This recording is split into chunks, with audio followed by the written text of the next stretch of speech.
मैं इम्तियाज अपने सुनने वालों का फिर से इस्तकबाल करता हूँ और हमारी आज की कहानी का नाम है आखिरी फूल, जिसे लिखा है अमेरिकी लेखक जेम्स हार्बर ने।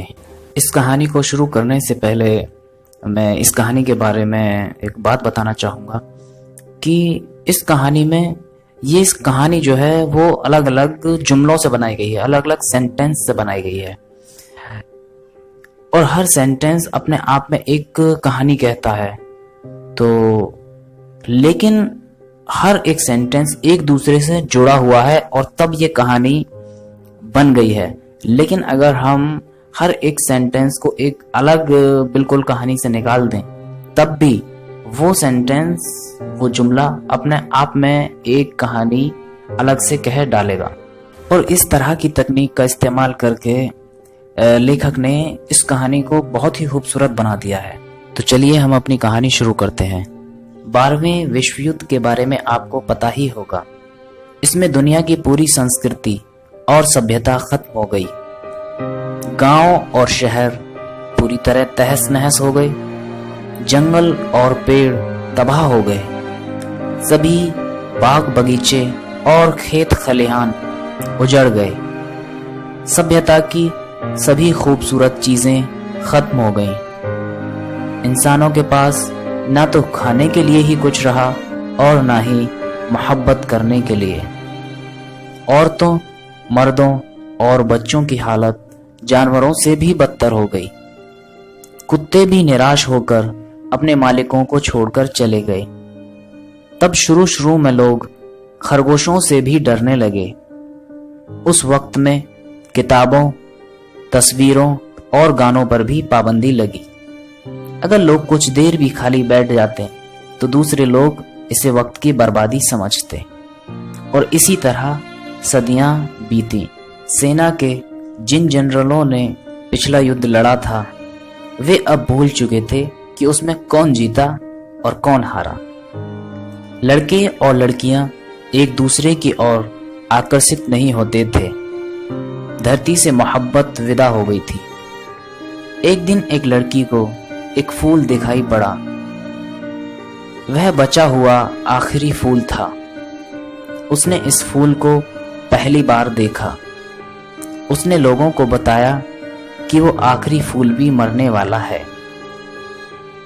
केवल एक नौजवान ने उस लड़की की बात पर ध्यान दिया। लड़के लड़की ने साथ मिलकर उस फूल की देखभाल की और कुछ दिनों बाद वह फूल खिल उठा। एक दिन एक मधुमक्खी और एक चिड़िया फूल की खुशबू से आकर्षित हुई। देखो देखो, 2 फूल और 4 फूल, अरे चारों ओर फूल ही फूल। धीरे धीरे बाग, बगीचों और जंगलों में फिर से बहार आ गई। अब लड़की में साज श्रृंगार करने और अच्छे कपड़े पहनने की चाहत जागी। एक दूसरे के छूने से लड़के लड़की को मोहब्बत का एहसास हुआ। प्यार ने दुनिया में दोबारा जन्म लिया। उनके बच्चे बड़े होकर खुशहाल बने। उन्होंने हंसना और दौड़ना सीखा।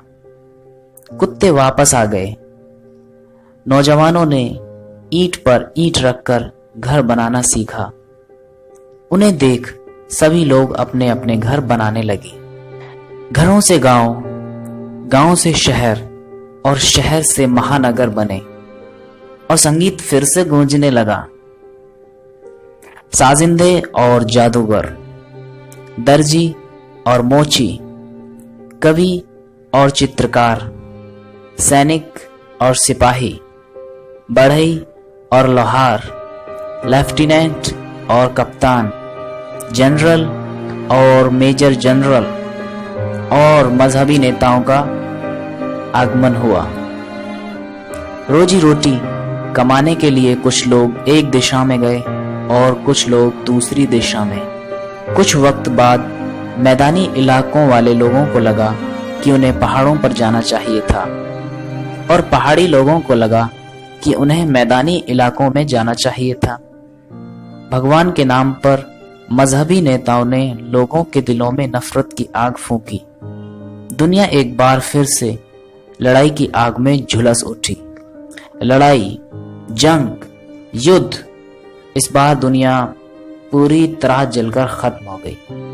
कुछ भी नहीं बचा, सिर्फ एक मर्द, एक औरत और एक फूल बचा।